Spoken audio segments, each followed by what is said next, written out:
Part 1, Part 2, Part 3, and Part 4. Now look at Part 1. Part 1. You are going to hear a customer inquiring about different types of radio. First, you have some time to look at questions 1 to 4.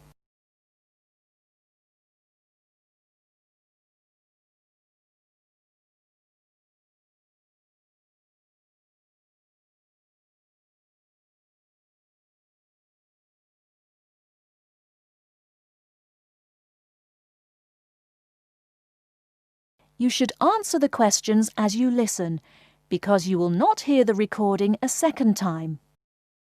Listen carefully and answer questions 1 to 4.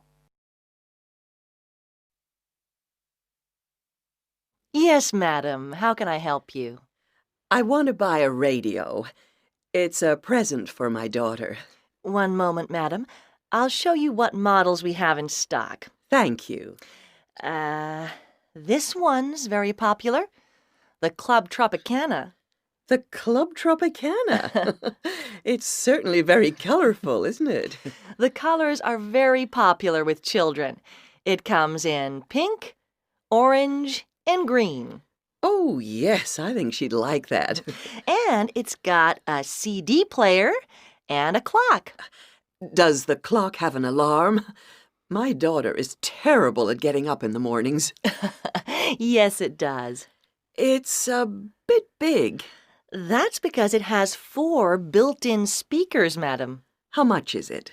Well, it usually retails at $59.99, but it's on special offer this week, so I could let you have it for $39.99. $39.99. Not bad. Anything else? Before you hear the rest of the conversation, you have some time to look at questions 5 to 10.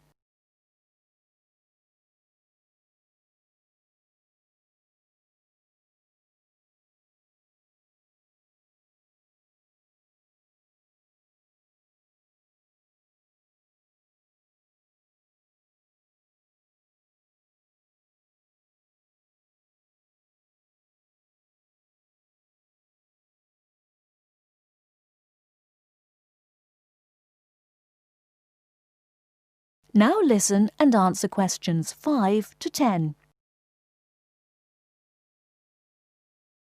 There certainly is. Introducing our top-of-the-range model, the Night Owl. Available only in black, but packed with extra features. Such as? A clock, and it has a television, complete with 10-centimeter screen.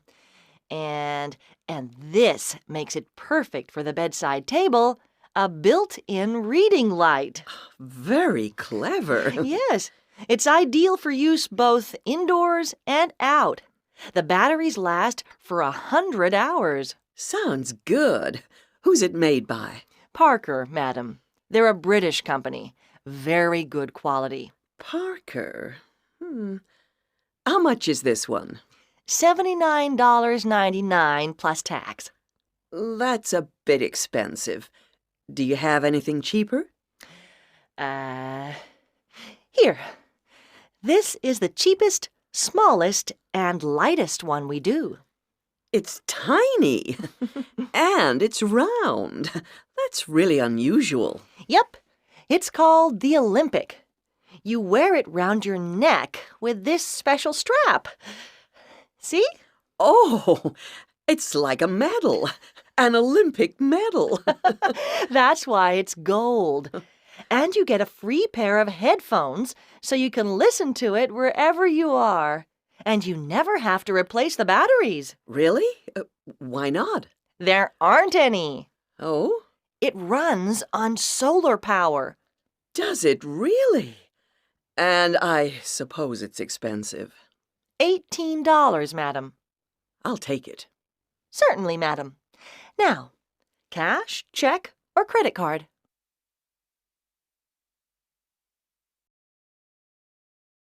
That is the end of Part 1. You now have half a minute to check your answers.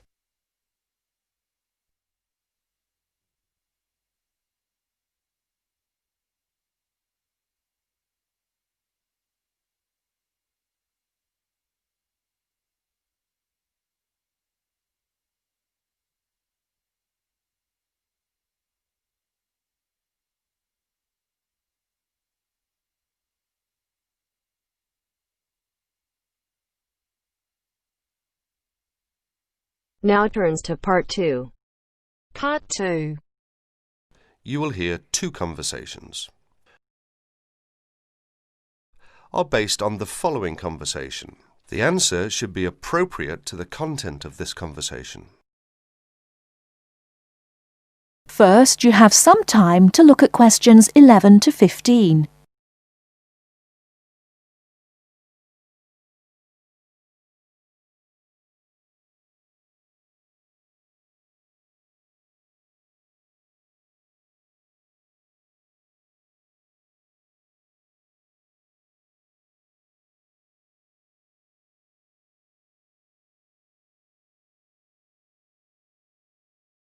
Now, listen carefully and answer questions 11 to 15.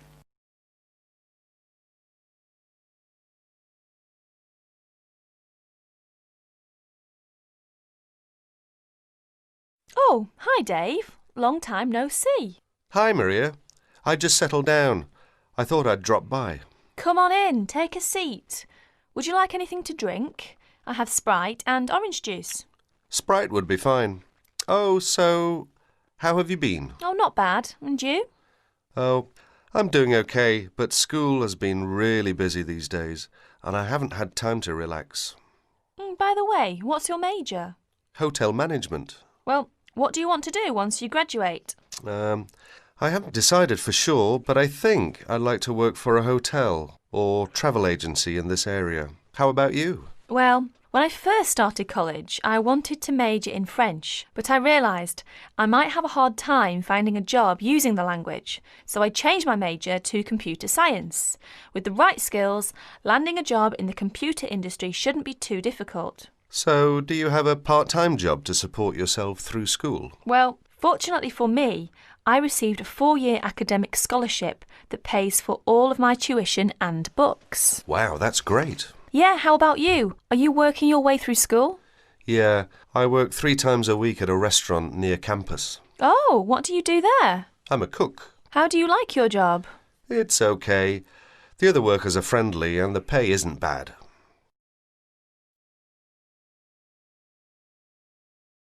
Before you hear the rest of the talk, you have some time to look at questions 16 to 20.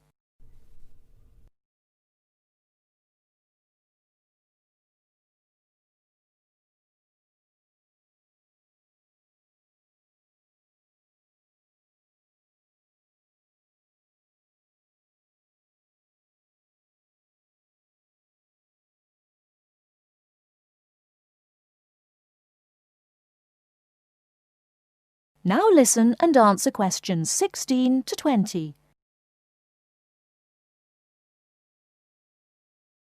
Several days later, Dave and Maria met on campus. So what do you want to do tomorrow? Well, let's look at this city guide here. Here's something interesting. Why don't we first visit the art museum in the morning? OK, I like that idea. And where do you want to have lunch? How about going to an Indian restaurant? The guide recommends one downtown, a few blocks from the museum. Now that sounds great. After that, what do you think about visiting the zoo? Well, it says here that there are some very unique animals not found anywhere else. Well, to tell the truth, I'm not really interested in going there. Yeah, why don't we go shopping instead? There are supposed to be some really nice places to pick up souvenirs. No, I don't think that's a good idea. We only have a few traveller's checks left, and I only have $50 left in cash. No problem. We can use your credit card to pay for my clothes. Oh no, I remember the last time you used my credit card for your purchases. Oh well, let's take the subway down to the seashore and walk along the beach. Now that sounds like a wonderful plan. That is the end of part 2. You now have half a minute to check your answers.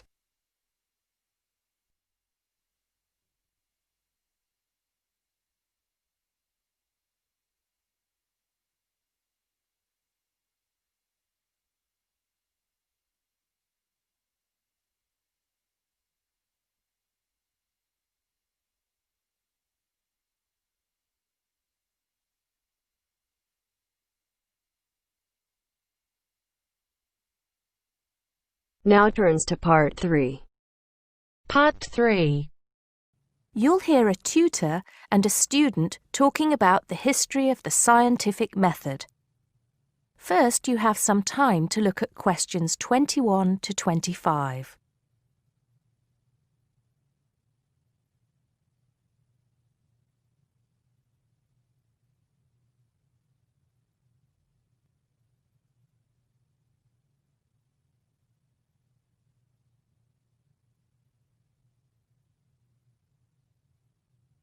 Now listen carefully and answer questions 21 to 25. Hello, Simon. Come in. Take a seat. Now, I wanted to talk to you about your assignment. Yes, the one on the scientific method. That's right. I just wanted to see how you were getting on. Well, I think it's fine. I mean, I haven't done a huge amount of work on it because I've been working on other things. But what I've read so far seems fine. How many of the references that I gave you have you managed to get hold of? Not too many, I'm afraid. It seems that everyone else is working on the same things at the same time. And every time I look, the books are checked out from the library. Right.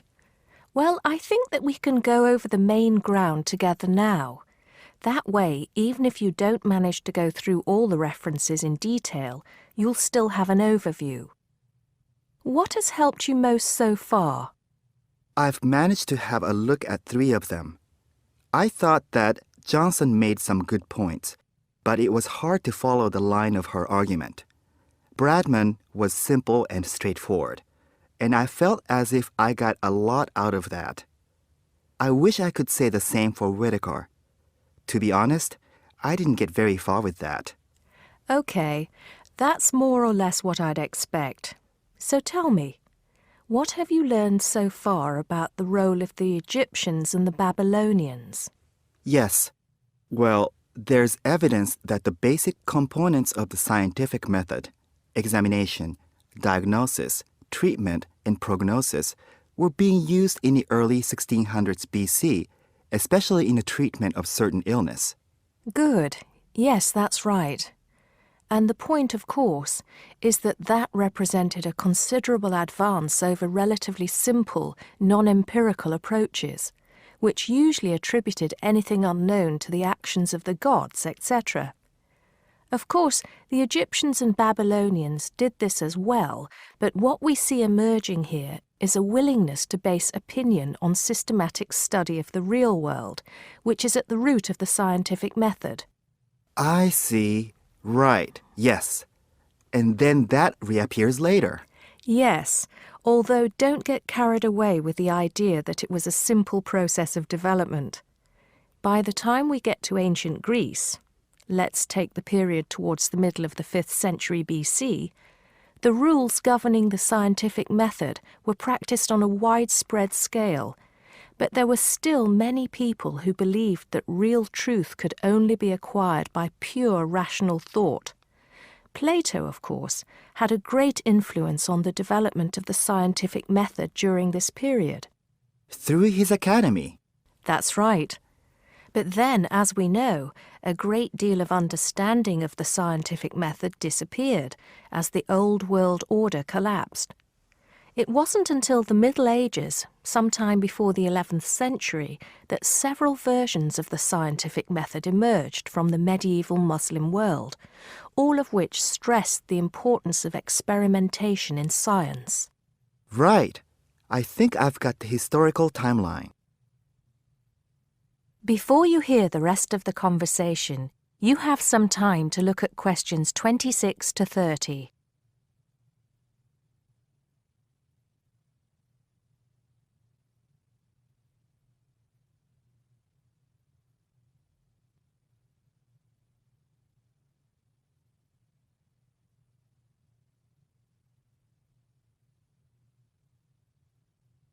Now listen and answer questions 26 to 30. The other thing I'm struggling with slightly is actually pinning down precisely what we mean by the scientific method. I wonder if you could give me some pointers on that. Sure. Well, it's best to think of the scientific method as a series of steps in a process which allows us to find answers to questions about the world around us. So the first step is to identify the problem. What is it that you want to know or explain? And then I think the next step is designing an experiment.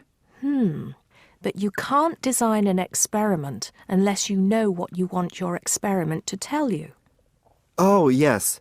You need to form a hypothesis to be tested before you design the experiment. So there's a very clear relationship between hypothesis and experiment. Having designed the experiment, then of course you go on to carry out the experiment. The particular procedure you follow, the protocol, will differ from experiment to experiment, but the underlying principle is the same. You analyse the data from the experiment in order to confirm or disprove your hypothesis. Assuming the experiment is accurate. Oh yes, if there's anything unusual about the data, or if the results are at all surprising, then you need to ask yourself whether the experiment could be flawed and whether the data could be unreliable. If the answer is yes, then it may be necessary to modify the experiment and go through the process again. So, once you have reliable, valid results, Then the final step is to communicate them. The wider scientific community needs to know about the results, and publication in journals is the accepted way. okay, I think I've got the basics. It's going to get more complicated as we begin to look at some people who have criticised the scientific method. So you need to make sure that you understand things up to this point. Let me know if you have any further problems with it. That is the end of part 3. You now have half a minute to check your answers.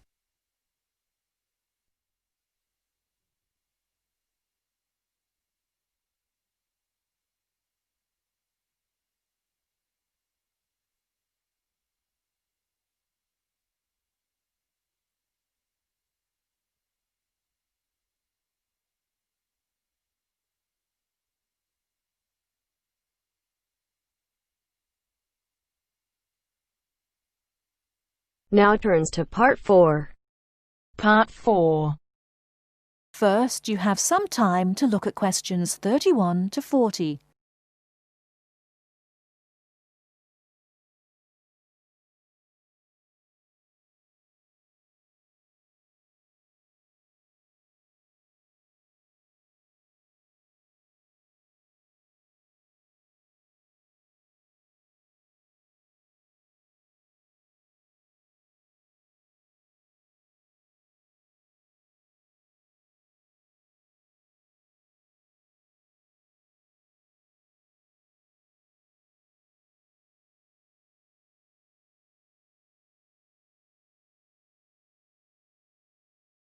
Now listen carefully and answer questions 31 to 40. Hello and welcome. My name's Carolyn Tan. Just as there are a great number of different courses and places to study here, the teaching methods used and the skills you need will vary, depending on the subject you study and the college or university you attend. All courses vary, but most include some of the teaching methods I'm going to talk about today. Generally speaking, in some subjects, you will have timetabled classes for most of the week. In others, you may only have a few hours timetabled and will be expected to work independently for a substantial amount of time.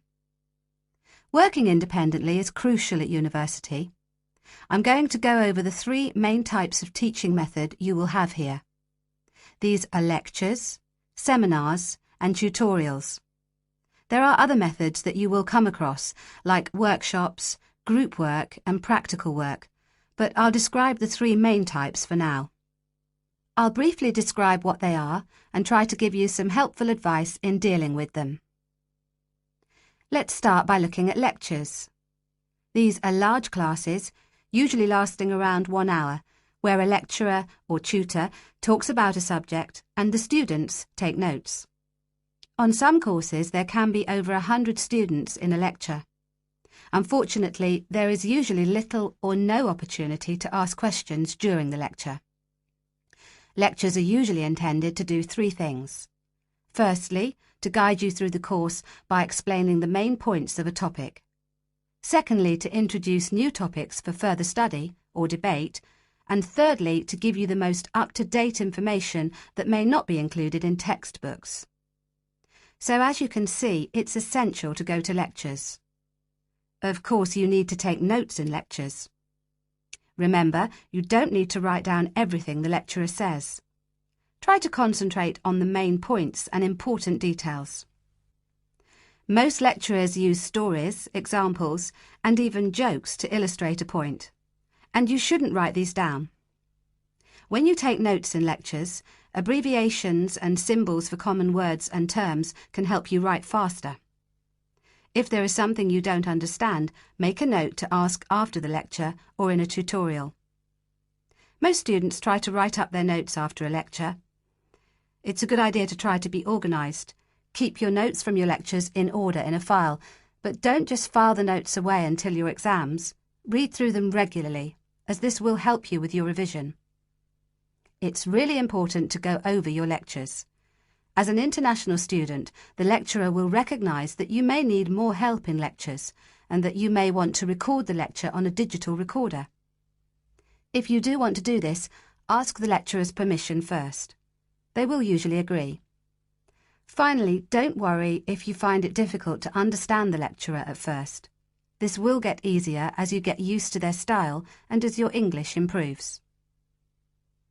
OK, that's enough about lectures. Let's have a look at seminars now.